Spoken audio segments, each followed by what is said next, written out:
વિદ્યાર્થી મિત્રો, આપણે જૈવ વિવિધતાનું સંરક્ષણ, બાયોડાયવર્સિટી અથવા તો જૈવ વિવિધતાનું જાળવણી અંગેની આપણે વાત કરીએ.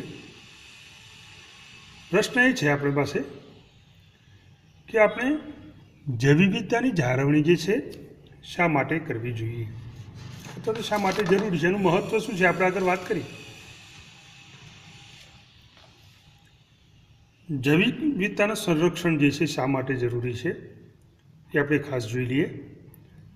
માનવ પોતાના પર્યાવરણની જાળવણી પ્રત્યે અત્યારે હાલના સમયમાં સભાન બન્યું છે, સભાન થવા માંડ્યું છે. કારણ કે અત્યારનો જે માનવી છે એ જૈવ વિવિધતાના મહત્ત્વ વિશે જાણી ચૂક્યો છે. જૈવ વિવિધતાનું સંરક્ષણ અથવા તો જાળવણી એટલે જનીન સંકુલો, જાતિઓ અને નિવસન તંત્રોની જાળવણી. આને કહેવાય જૈવ વિવિધતાનું સંરક્ષણ. વિવિધ જાતિઓના જે જનીન સંકુલો જે છે એ જનીન સંકુલોની આપણે જાળવણી કરવી જોઈએ. પછી વનસ્પતિઓ હોય, પ્રાણીઓ હોય, સૂક્ષ્મજીવો હોય, કોઈ પણ સજીવો હોય. એ જ રીતે કોઈ પણ પ્રકારની જાતિઓ હોય અને આ જનીન સંકુલો ધરાવતી વિવિધ પ્રકારની જાતિઓ જે છે એ જ્યાં નિવાસ સ્થાન ધરાવે છે અથવા તો જે નિવસન તંત્રો છે કે જે જૈવિક પરિબળો દ્વારા બનેલા છે એની જાળવણી એટલે જૈવ વિવિધતાનું સંરક્ષણ અથવા તો જાળવણી.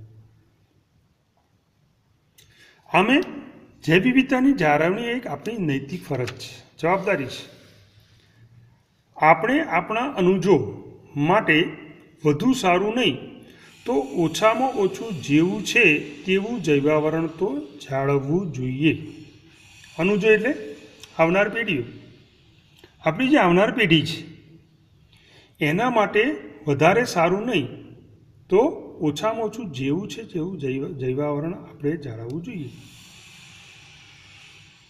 આમ જૈવ વિવિધતાનું સંરક્ષણ કરવાથી પરિસ્થિતિકીય સમતોલન જે છે એ આવશ્યક બનતું હોય છે. અને આ પરિસ્થિતિકીય સમતોલનના આવશ્યક માટે ભાવિ પેઢી માટે આપણે ટકાઉ પર્યાવરણની જાળવણી કરી શકીએ એટલા માટે જૈવ વિવિધતાની જાળવણી કરવી જરૂરી છે. એક વ્યક્તિ તરીકે અથવા તો એક સમાજ તરીકે અથવા તો એક રાષ્ટ્ર તરીકે આપણે આજે જે કોઈ નિર્ણય કરીશું એના ઉપર ભાવિ અથવા તો ભવિષ્ય જે છે એ આધાર રાખે છે, તો અવલંબે છે. ખોરાક અને ઉર્જાની સુરક્ષા જૈવ વિવિધતા ઉપર આધારિત છે. વૈશ્વિક ખોરાકની સુરક્ષા અને પોષણ માટે જૈવ વિવિધતા આવશ્યક છે. ઉપરાંત ગરીબોના ઘર સંસાર માટે જ્યારે અછત ઊભી થાય એટલે કે ગરીબોને જ્યારે આવી જૈવ વિવિધતા અપ્રાપ્ય બને, અછત ઊભી થાય ત્યારે તે સલામતી માટેની એક ચાવી તરીકે વર્તે છે. એટલે જૈવ વિવિધતાનું સંરક્ષણ અથવા જાળવણી જે છે એ આપણને ઘણી બધી રીતે ઉપયોગી છે. આપણી જે આવનાર પેઢીઓ છે એ આવનાર પેઢીને આપણે વારસાની અંદર જે કોઈ જૈવ વિવિધતા આપવાની છે આપણા ઉપર આધારિત છે. જો આપણે જૈવ વિવિધતાનો આડેધડ ઉપયોગ કરીશું અથવા તો તમામ સંસાધનો અથવા તો સ્ત્રોતનો જો આપણે ઉપયોગ કરી લઈશું, નાશ કરી લઈશું તો આવનાર જે પેઢી જે છે, અનુજો છે, એમને કશું જ પ્રાપ્ત થશે નહીં. એટલે આપણી પોતાની નૈતિક જવાબદારી છે. એક વ્યક્તિ તરીકે, એક રાષ્ટ્ર તરીકે, એક સમાજ તરીકે જો આપણે આજે જે વિવિધતાના સંરક્ષણ અંગેના નિર્ણય કરીશું તો એનો ફાયદો જે છે એ આવનાર પેઢી જે છે અથવા તો ભાવિ જે છે એને મળશે, એના ઉપર અવલંબશે. અને એટલા માટે જૈવ વિવિધતાની જાળવણી કરવી જરૂરી છે. જો જૈવ વિવિધતામાંથી આપણે નિરંતર ફાયદો મેળવવો હોય, દાખલા તરીકે જેમ કાચા માલના ઉપયોગ અંગેની શરતોનું પરિપાલનનો નિયમ છે કે ભાઈ જ્યારે કાચા માલનું માંગ જે છે વધે ત્યારે પુરવઠો જે છે પ્રાપ્ત થવો જોઈએ. હવે પુરવઠો ક્યાંથી પ્રાપ્ત થાય? જો સ્ત્રોતો અથવા તો સંસાધનો અવેલેબલ હોય તો. હવે ક્યારે અવેલેબલ બની શકે? જો આપણી પાસે એનું સંવર્ધન હોય, એનો સ્ટોક હોય તો જ. એટલે જૈવ વિવિધતાથી જો આપણે ફાયદો મેળવવો હશે તો આપણે જૈવ વિવિધતાનું સંરક્ષણ કરવું જરૂરી છે, તો જાળવણી કરવી જરૂરી છે. હવે પ્રશ્ન એ થાય છે કે આપણે જૈવ વિવિધતા જે છે એનું સંરક્ષણ કરવા માટેના કયા કયા કારણો છે. જૈવ વિવિધતાના સંરક્ષણ માટેના ઘણા બધા કારણો છે. કેટલાક કારણો સ્પષ્ટ છે, જ્યારે કેટલાક કેવા છે, અસ્પષ્ટ છે. પણ જે કોઈ કારણો છે, સ્પષ્ટ કે અસ્પષ્ટ, એ બધા જ કેવા છે, સમાન રીતે મહત્વપૂર્ણ છે. અને આવા કારણો જે છે એને આપણે 3 વર્ગોમાં વર્ગીકૃત કરી શકીએ. એક છે સંક્ષિપ્ત રૂપે ઉપયોગિતાવાદી, બીજા છે વ્યાપક રીતે ઉપયોગિતાવાદી, અને ત્રીજા છે નૈતિક દલીલો. તો ત્રણેય સંરક્ષણ માટેના જે કારણો છે એ કારણોની આપણે અહીંયા વિગતવાર ચર્ચા કરીએ. સૌથી પહેલાં આપણે લઈએ સંક્ષિપ્ત રીતે ઉપયોગિતાવાદી કારણો. આ જે સંક્ષિપ્ત રીતે ઉપયોગી દલીલો સ્પષ્ટ છે, જેમ કે મનુષ્યો પ્રકૃતિમાંથી અગણિત સીધા આર્થિક લાભો મેળવે છે. અને આવા લાભો એટલે કયા? તો કે ભાઈ ખોરાક છે, બરાબર. ખોરાકની અંદર કયા કયા? તો ભાઈ ધાન્ય છે, કઠોળ છે, ફળ છે, વગેરે. બળતણ તો આપણે જંગલોમાંથી મેળવીએ છીએ. જંગલો શું છે? જૈવ વિવિધતા છે. રેસા, ફાઇબર્સ, બાંધકામ સામગ્રી, કન્સ્ટ્રક્શન મટીરિયલ જે છે પણ આપણે જૈવ વિવિધતામાંથી મેળવીએ છીએ. ઔદ્યોગિક ઉત્પાદનો, દાખલા તરીકે ટેનિન્સ છે, ઊંજણ એટલે કે લુબ્રિકન્ટ્સ છે, રંગકો એટલે કે ડાઇઝ, રાર એટલે કે રેઝિન, પરફ્યુમ. તો આ બધા ઔદ્યોગિક ઉત્પાદનો છે. અને એ ઔદ્યોગિક ઉત્પાદનોનું રો મટીરિયલ શું છે? જૈવ વિવિધતા છે. કેટલાક વનસ્પતિઓ છે, કેટલાક પ્રાણીઓ છે. તથા ઔષધકીય મહત્ત્વના ઉત્પાદનો જે છે એ પણ આપણે આ જૈવ વિવિધતા અથવા પ્રકૃતિમાંથી આપણે એનો સીધો આર્થિક લાભ મેળવીએ છીએ. અત્યારે હાલ તમે વર્તમાન વિશ્વની અંદર જુઓ તો બજારમાં વેચાતી 25% કરતાં વધારે દવાઓ જે છે એ વનસ્પતિઓમાંથી મેળવવામાં આવે છે. મોટાભાગની વનસ્પતિજન્ય દવાઓ છે. અને સમગ્ર વિશ્વના મૂળ સ્થાનિક લોકો દ્વારા ઉપયોગમાં લેવામાં આવતી લગભગ 25,000 જેટલી વનસ્પતિની જાતિઓ એવી છે કે જે પરંપરાગત દવાઓ અથવા તો ઔષધોમાં ફાળો આપે છે. વિદ્યાર્થી મિત્રો, તમે જોઈ શકો છો, જાણો છો તમે કે કોઈ પણ વનસ્પતિ જે છે એ વનસ્પતિનું આ પ્રકૃતિની અંદર કંઈક ને કંઈક મહત્ત્વ તો છે જ. પછી એનું ખોરાક તરીકેનું હોય, આર્થિક ઉપાર્જન તરીકેનું હોય, ઔષધ તરીકેનું હોય, અથવા તો અન્ય ઉપયોગી. એ કોઈ જાણતું નથી કે ઘણી બધી ઔષધીય રીતે ઉપયોગી વનસ્પતિઓની ઉષ્ણકટિબંધીય વર્ષાવનોમાં શોધ હજુ પણ બાકી છે. જો સ્ત્રોત અથવા તો સંસાધનો જે છે એ સંસાધનોનો વધારો જે છે એ વધારાને જો આપણે કરવો હોય તો આપણે જૈવ શોધખોળ અથવા તો બાયો પ્રોસ્પેક્ટિંગ કે જે આર્થિક રીતે મહત્ત્વના ઉત્પાદનો જે છે એના ઉપર આપણે આધાર રાખવો પડશે. અને આવી જૈવ શોધખોળ છે આપણે કેવી રીતે કરી શકીએ? તો આણ્વીય, જનીનિક અને જાતીય સ્તરે વિવિધતાની શોધ જો આપણે કરી શકીએ તો આપણે આ જૈવ વિવિધતાનું સંશોધન છે કરી શકીએ.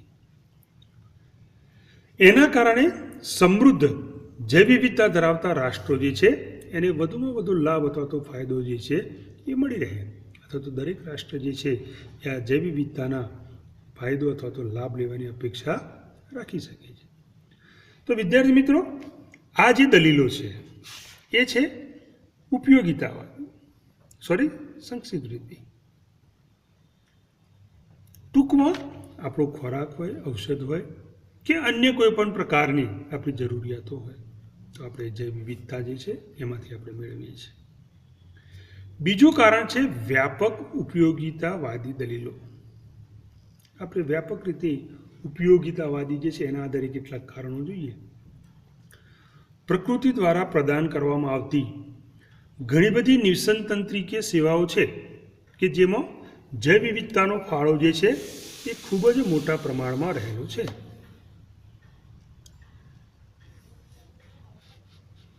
દાખલા તરીકે કેટલાક ઉદાહરણો આપણે જોઈએ. ખૂબ જ ઝડપથી નાશ પામતા કે ઘટતા જતા એમેઝોન જંગલો જે છે કે જે પ્રકાશ સંશ્લેષણ દ્વારા પૃથ્વીના વાતાવરણના કુલ ઓક્સિજનના લગભગ 20% જેટલો ઓક્સિજન જે છે એ આ વર્ષાવનો જે છે ઉત્પન્ન કરતા હોવાનો અંદાજ છે. શું આપણે પ્રકૃતિ દ્વારા પ્રદાન કરવામાં આવતી આવી સેવાઓ જે છે એનું કોઈ આર્થિક મૂલ્ય આંકી શકીએ? શક્ય જ નથી.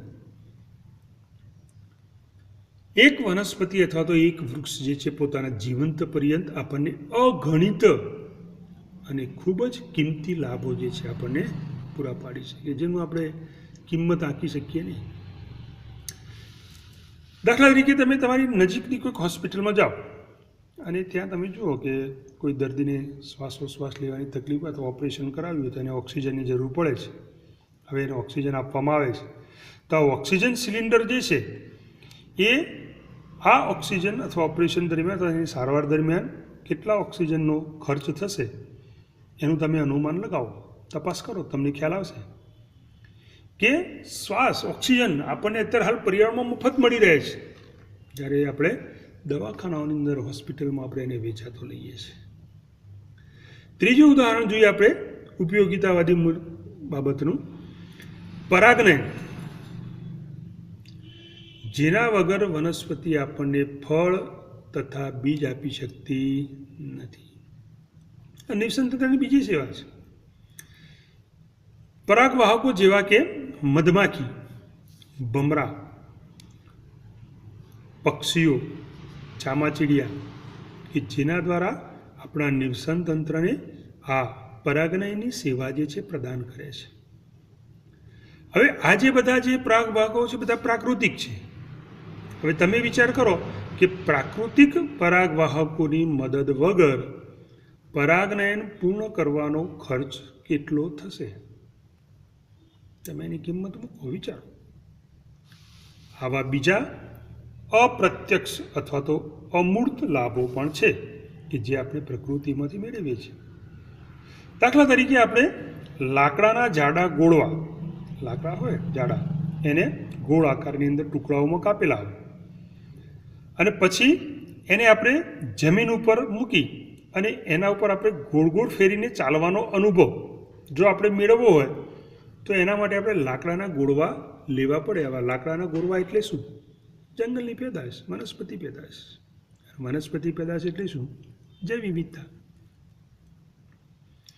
એવું જ બીજું, વન ભ્રમણ દરમિયાન વસંત ઋતુમાં સંપૂર્ણ ખીલેલા જે પુષ્પો છે એ નિહાળવાનો લાભ. તમે આવી જુદી જુદી જગ્યા ઉપર આવેલા જે જંગલ વિસ્તારો જે છે પ્રાકૃતિક નિવાસ સ્થાનો છે એની તમે મુલાકાત લો તો તમને આ પ્રકૃતિની જે નયનરમ્યતા જે છે અથવા તો પ્રકૃતિની જે મહાનતા જે છે, પ્રકૃતિની જે સુંદરતા છે એ સુંદરતાનો તમે અનુભવ મેળવી શકો છો. તો એ જૈવ વિવિધતાના કારણે. સવારનો આપણે ઉઠતા હોઈએ અને બુલબુલનું ગીત સાંભળતા સાંભળતા આપણો જાગવાનો સૌંદર્યલક્ષી આનંદ મેળવવો હોય તો પણ એ કોના કારણે શક્ય છે? જૈવ વિવિધતાના કારણે. તમે વિચારો કે આપણે આવી વસ્તુઓ પર કોઈ પ્રાઇસ ટેગ અથવા તો કિંમત દર્શાવતી કાપલી મૂકી શકીએ ખરા? એની કોઈ કિંમત ખરી? કિંમતી છે, ખૂબ જ મહત્ત્વની છે. અને આ ક્યાંથી શક્ય છે? જૈવ વિવિધતા દ્વારા. ત્રીજું કારણ છે નૈતિક. જૈવ વિવિધતાના સંરક્ષણ માટે નૈતિક દલીલનો સંબંધ આ પૃથ્વી ઉપર રહેલી વનસ્પતિઓ, પ્રાણીઓ અને સૂક્ષ્મજીવોની લાખો જાતિઓ કે જેને આપણે આ ઋણી છીએ કે જેની સાથે આપણે રહીએ છીએ એના કારણે છે. દાર્શનિક કે આધ્યાત્મિક રીતે એટલે કે ફિલોસોફિકલી અથવા તો સ્પિરિચ્યુઅલી આપણે એ સમજવાની જરૂર છે કે દરેક જાતિઓ તેનું આંતરિક મૂલ્ય ધરાવે ભલે પછી આપણા માટે એનું વર્તમાનમાં કોઈ પણ મૂલ્ય ના હોય, પણ એનું આંતરિક મૂલ્ય તો છે જ. ભવિષ્યની આવનારી પેઢીઓને આપણે સારી રીતે સુરક્ષિત કરવા તેમજ આ ભવિષ્યની પેઢીની સુખાકારી માટે આપણા જૈવિક વારસો અથવા તો જે ધરોહર જે છે એનું જતન કરવાની આપણી નૈતિક ફરજ બને છે. જો આપણે આપણી નૈતિકતાને નહીં સમજીએ અને જો જૈવ વિવિધતાનું આપણે જતન નહીં કરીએ, જાળવણી નહીં કરીએ, સંરક્ષણ નહીં કરીએ, તો સ્વાભાવિક છે કે આપણી જે આવનારી જે પેઢીઓ જે છે એ પેઢીઓને આપણે આ પર્યાવરણીય અથવા જૈવ વિવિધતાકીય વિશિષ્ટતા છે આપણે એને વારસામાં આપી શકીશું નહીં. તો અહીંયા આગળ આપણે વાત કરી જૈવ વિવિધતાની જાળવણી શા માટે કરવી જોઈએ અને એના માટેના જે કારણો જે છે એમાં આપણે 3 કારણોની ચર્ચા કરી. એમાં એક કારણ જે છે એ આપણે જોયું કે સંક્ષિપ્ત રીતે ઉપયોગી, બીજું જે છે આપણે જોયું વ્યાપક ઉપયોગિતાના આધારે, અને ત્રીજું આપણે નૈતિક દલીલોના આધારે. તો આવી બધી દલીલો જે છે એના દ્વારા આપણે કહી શકીએ કે જૈવ વિવિધતા ખૂબ જ મહત્ત્વની છે અને એટલા માટે આપણે એનું સંરક્ષણ અથવા તો જાળવણી કરવી જોઈએ. આપણી જે આવનાર અનુજો છે અથવા જે પેઢી છે એ પેઢીને આપણે ટકાઉ પર્યાવરણ આપવું એ આપણી ફરજ છે. આપણને આપણા પૂર્વજોએ જ આપેલું છે, તો આપણી પણ ફરજ છે આવનાર પેઢીને આપણે આ મહત્ત્વની વસ્તુ જે છે પૂરી પાડવી જરૂરી છે. તો આ વાત થઈ આપણી જૈવ વિવિધતાની જાળવણી.